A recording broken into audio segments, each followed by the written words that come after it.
On vit dans un monde dans lequel perdre 80% de son argent, c'est normal, mais investir avec un rendement de 5 à 10%, on trouve ça risqué.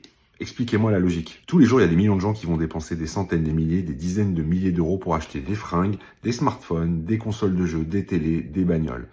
Avec une certitude absolue, c'est que chacun de ces objets va perdre 60 à 80% de sa valeur en quelques années. Par contre, investir dans des actions en bourse, dans des entreprises diversifiées ou dans des ETF qui vont générer 5 à 10% par an avec une quasi-certitude, tout de suite, t'entends « Oh là là, c'est risqué, oh non, j'ai pas envie de perdre mon argent. Non, non, surtout pas, je veux pas prendre de risque pour mon argent. » Expliquez-moi où est la logique là-dedans. La raison, elle est simple en fait, c'est que quand tu achètes un objet, on te vend une histoire, des émotions, un statut et quelque chose qui est concret. Alors que regarder des chiffres qui montent sur un graphique, on va pas se mentir, c'est plutôt chiant. Résultat des courses, la plupart des gens s'endettent pour des passifs dont la valeur s'effondre extrêmement vite et refusent d'investir dans des actifs juste parce qu'ils ont peur de voir un graphique bouger. Mais vous savez ce qui est vraiment risqué dans l'histoire, c'est pas d'investir en bourse, c'est de pas investir du tout, c'est de laisser son argent dormir sur des comptes et le laisser perdre de sa valeur chaque année. Et c'est de croire qu'en fait, avoir un objet, une satisfaction immédiate qui se déprécie, c'est beaucoup plus sûr que d'avoir un actif qui prend de la valeur et qui vous rapporte de l'argent tous les ans. Et finalement, il y a deux catégories de personnes. Il y a ceux qui achètent des actifs et qui font travailler leur argent, pendant que les autres achètent des émotions. Et si tu veux savoir comment faire travailler ton argent pour toi intelligemment,